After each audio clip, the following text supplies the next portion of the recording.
त्रिकुटी चढ़े अगम गर सूजे, सूरा संत रात दिन जूझे। आगे दशा संबंध में सोई, सबदा अर्थ और नहीं कोई। इस प्रकार से आगे महाराज फरमा रहे हैं कि वहां धस जाते हैं समुद्र में, तो समुद्र में आगे सुन सागर में धस जाते हैं, तो वहां कौन रहता है? केवल एक तो शब्द ब्रह्म रहता है और उस शब्द ब्रह्म का अर्थ रहता है। शब्द ब्रह्म के अर्थ का क्या तात्पर्य? और कोई नहीं रहता वहां। समुद्र में जब धस गए, सुन सागर में धस गए, तो वहां कौन है? फिर सुनने ही सुनना है, सुनने के सिवाय कुछ भी नहीं है। वो शब्द ब्रह्म की सुनना है। शब्दा अर्थ, अर्थ का क्या मतलब? अर्थ का क्या मतलब? कि उसका जो शब्द ब्रह्म का सुन समाधि का जो आनंद आ रहा है, वो उसका अर्थ। आनंद की अनुभूति हो रही है, तो समझो कि उसका अर्थ मिल गया आपको, उसका लाभ मिल गया, उसका फायदा मिल गया, ऐसा अमोलक धन मिल गया, सुन समाधि का धन प्राप्त हो गया।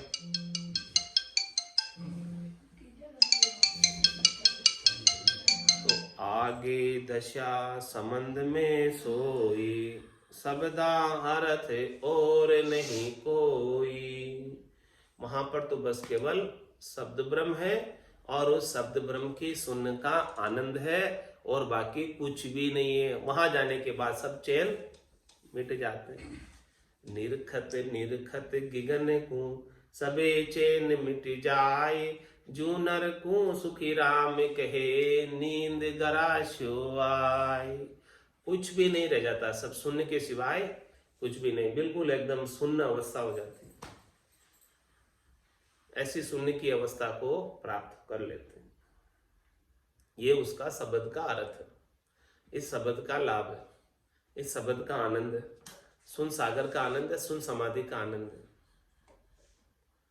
जल में पेश कहाँ को ही भाके, जल ब्रह्म प्रकाश हो आखे। दृष्टांत देकर समझा रहे महाराज। क्या दृष्टांत दे रहे? कि जल में बेस कहा को ही भाके। कोई जल के अंदर डुबकी लगा ले, फिर जल के अंदर से बोलना चाहे, क्या बोल पाएगा? पानी के अंदर कोई डुबकी लगा ली, अब पानी के अंदर से बोल रहा है, कैसे बोलेगा? बोले ही नहीं पाता। ऐसी अवस्था सुन समाधि में हो जाती है, चुपक लग जाती है। जल में पेश कहाँ को ही भाके, कोई कुछ नहीं बोल सकता। जल ब्रह्म प्रकाशे आखे, बस वहां तो अब उसे जलबम भी जलबम दिखाई देता है, आंखों में जलबम का ही प्रकाश दिखाई देता है।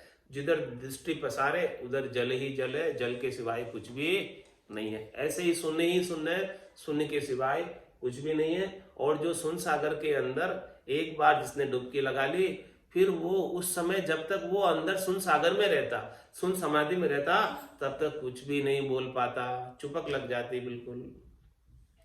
जल में पेश कहा कोई भाके, जल ब्रह्म प्रकाशे आखे।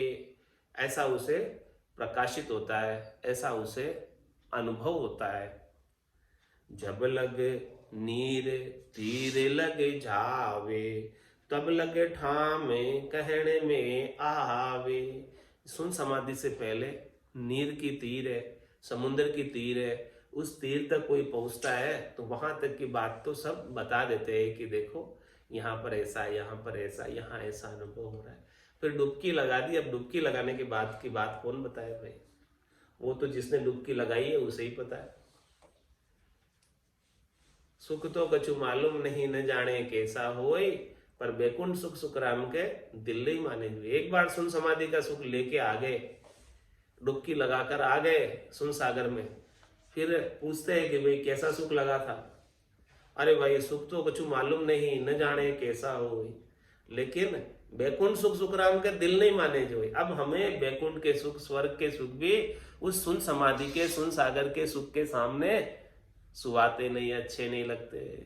वहां के भी सुख मिल जाए तो अब नहीं सुहाते, क्योंकि हमने एक बार सुन समाधि का आनंद ले लिया। तो जब लगे नीर तीर लगे झावे, तब लगे ठाम कहण में आवे। ठाम ठोर ठिकाना उसके गट पर्चों का चेन कब तक बता सकता है भला कोई? जब तक वो किनारे पे है। डुबकी लगाने के बाद कुछ नहीं बता सकता। तो सब सो दशा नीर के माही, नीर ही नीर और कछु नाही। ब्रह्म धाम का भेद बताया, 10वें द्वार ब्रह्मवर पाया। अब जब सुन सागर के अंदर, सुन समाधि के अंदर कोई उतर गया तो सब सो दशा नीर के माय, सब कुछ नीर के अंदर समाहित हो जाता है। तो फिर क्या रहता है? नीर ही नीर और कछु नाई, बस नीर ही रहता है।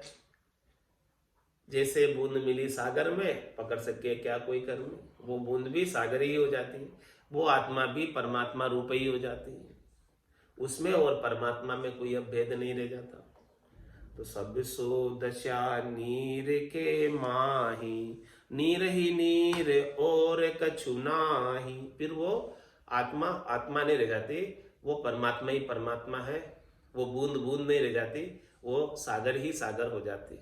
तो नीर ही नीर और कछु नाही, ब्रह्म धाम का भेद बताया, 10वें द्वार ब्रह्मवर पाया। ऐसा महाराज ने ब्रह्म के धाम का हमें भेद बताया। और 10वें द्वार से जिसने आगे बढ़े हैं, 10वें द्वार को जिसने लांगा है, 10वें द्वार से जो घुसे हैं, उनको ऐसा पतिस्वरूप परमात्मा अविचल वर, अविनाशी वर, सदा सुहागन हो गई वो ब्रह्म वर को प्राप्त करके आत्म सुंदरी। अब न तो वो कभी मरेगी और न उसके कभी पति मरेंगे, क्योंकि उसके पति तो अविचल है, अविनाशी है। ऐसे 10वें द्वार के अंदर ब्रह्म वर को प्राप्त कर लिया। 10वें द्वार केवली होई, कर्म कसर रहे नहीं कोई। कटिया कर्म भरम सब भागा, 10वों द्वार केवली जागा। इस प्रकार से जो साधना के माध्यम से, त्रिकुटी के माध्यम से, भंवर गुफा के आगे सिद्ध शिला को फोड़ते हुए, 10वें द्वार के खोलते हुए और केवल पद आनंद पद में समा जाते हैं, तो महाराज फरमा रहे हैं वो 10वां द्वार ही केवली है, बाकी 9 द्वार तो संसार के हैं। 9 द्वार से तो फिर से संसार में आना पड़ता है, और 10वें द्वार को जो साधना के माध्यम से खोल कर जाता है वही केवल्य पद में जाता, इसके बिना नहीं जाता। तो 10वें द्वार केवली होई, केवल्य पद में जाना है तो 10वां द्वार ही उसका उपाय, 10वां द्वार ही उसका एंट्री गेट है। बाकी और किसी गेट से केवल्य पद में एंट्री नहीं है। तो 10वें द्वार केवली होई, कर्म कसर रहे नहीं कोई। जिसने 10वां द्वार लांग लिया, उसके अब कोई कर्म बाकी नहीं रह गए। उन्हें कर्मों को भोगने के लिए फिर से जन्म धर के नहीं आना पड़ेगा। अब उसके भक्ति में कोई कसर नहीं रही है, कोई कमी नहीं रही है। वो निश्चित रूप से पूर्णता की स्थिति को प्राप्त हो जाएगा, परमात्मा पद को प्राप्त हो जाएगा। परमात्मा उसे अपने सदैव सदैव के लिए चरणों में स्थान दे देंगे। 10वें द्वार केवली होई, कर्म कसर रहे नहीं कोई। कटिया कर्म भरम सब भागा, 10वें द्वार केवली जागा। जिसने 10वें द्वार को क्रॉस कर लिया, अब कर्म 10वें द्वार को क्रॉस करके उसके पीछे पीछे नहीं आ सकते, क्योंकि वहां पर काल की और कर्मों की पहुंच ही नहीं है। कुछ कर्म है भी तो वहीं नीचे ही रह जाएंगे, और आप उन कर्मों से परे हो गए, छूट गए वो कर्म। जो कुछ भी कर्म थे अनंत जन्मों के, वो सब कर्म पीछे रह गए और आप आगे निकल गए उन कर्मों से। तो कटिया कर्म भरम सब भागा, तो सारे कर्मों से निवेड़ा हो गया, सारे कर्मों का भुगतान अब प्राप्त करने की आवश्यकता मिट गई। कटिया तो कर्म का फंदा जो था, कर्म के फंदे के वशीभूत होकर नहीं चाहते हुए भी अनेक प्रकार के शरीर धारण करने पड़ते थे, क्योंकि जम के वश में थे। जैसे जैसे कर्म किए थे वैसे वैसे कर्मों का फल भुगताने के लिए जमराज शरीर देता था और उस शरीर में ऐसे कर्मों का फिर से भुगतान करवाता था। तो अब यहाँ जिसने 10वें द्वार को पार कर लिया उसके तो कटिया कर्म भरम सब भागा, और सारे भरम भी भग गए, डर भी भग गया, मृत्यु का भी डर भग गया। होना था सो हो गया, सुरत शब्द का जोग, संत दास इस देह का नहीं हर्ष नहीं सो। अब इस देह का भी हर्ष शोक नहीं, और संसार से भी प्रीत अब उसकी खत्म हो गई। संत दास संसार की पातल जिति के पीत, चाट चूट के फेंक दो ये संतन की रीत। तो कटिया कर्म भरम सब भागा, भरम क्या था? शरीर से, संसार से, इंद्रियों से, वस्तुओं से सुख प्राप्ति की इच्छा, ये भरम था। क्योंकि इनसे क्षणिक सुख प्राप्त होता था, नाशवान सुख प्राप्त होता था, थोड़ी देर का सुख प्राप्त होता था। तो जिसे परम पद का ऐसा शून्य सागर का, शून्य समाधि का सुख लील विलास से प्राप्त हो गया, तो उसके लिए अब क्या भरम रहा? चल हंसा, उसके लिए अब क्या भरम रहा? उसके लिए तो अब कुछ सुख प्राप्ति संसार के फीके लगने लगे। तो ऐसे संसार के सुखों की सारी आसक्ति उनकी मिट गई। तो 10वें द्वार केवली होई, कर्म कसर रहे नहीं कोई। कटिया कर्म भरम सब भागा, 10वें द्वार केवली जागा। ऐसे 10वें द्वार को क्रॉस करके केवल्य के पद में जाना है सबको। तो चल हंसा उन देश संबंध जा मोती है, चल हंसा उन देश संबंध जा मोती है। ऐसा देश है अजब निराला, बिन शशि मान हो उजियाला। ऐसा देश है अजब निराला, बिन शशि मान होत उजियाला।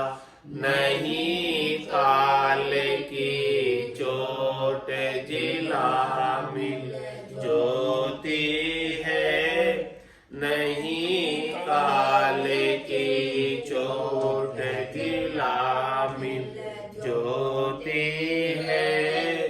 चल हंसा उन देश समझ जा मोती है, चल हंसा उन देश समझ जा मोती है। जब चलने की करूं तैयारी, दुबद्या जाल पड़ा अति भारी। जब चलने की करूं तैयारी, दुबद्या जाल पड़ा अति भारी। जब चलने की कहूं हंसनी रोती है, जब चलने की कहूं हंसनी रोती है। चल हंसा उन देश समझ जा मोती है, चल हंसा उन देश समझ जा मोती है। चाल पड़ी दुबद्या सब छूटी, पिछली गेल कुटुंब की छूटी। चाल पड़ी दुबद्या पिछली गेल कुटुंब की छूटी, मन में किया विचार, पांच जनी सूती है। मन में किया विचार, पांच जन सूती है। चल हंसा उन देश, समंद जा मोती है। चल हंसा उन देश, समंद जा मोती है। जाय किया सागर पर भाषा, फिर नहीं आवण की आशा। जाय किया सागर पर भाषा, फिर नहीं आवण की आशा। कहत कबीर विचार, मौत सिर झुकती है। कहत कबीर विचार, मौत सिर झुकती है। चल हंसा उन देश, समंद जा मोती है। चल हंसा उन देश, समंद जा मोती है। बोलो राम सतगुरु देव जी महाराज ने धन्य हो। परम दयाल सतगुरु सुखराम जी महाराज ने धन्य हो। आनंद श्री सदगुरु सुखराम जी महाराज के ज्ञान स्वरूप भगवान ने धन्य हो। केवली भगवंता ने धन्य हो। जीवा तारण जहाज ने धन्य हो। मोक्ष के मालिका ने धन्य हो। अनंत कोटि संताने धन्य हो। राम सभा में राम राम राम राम सारा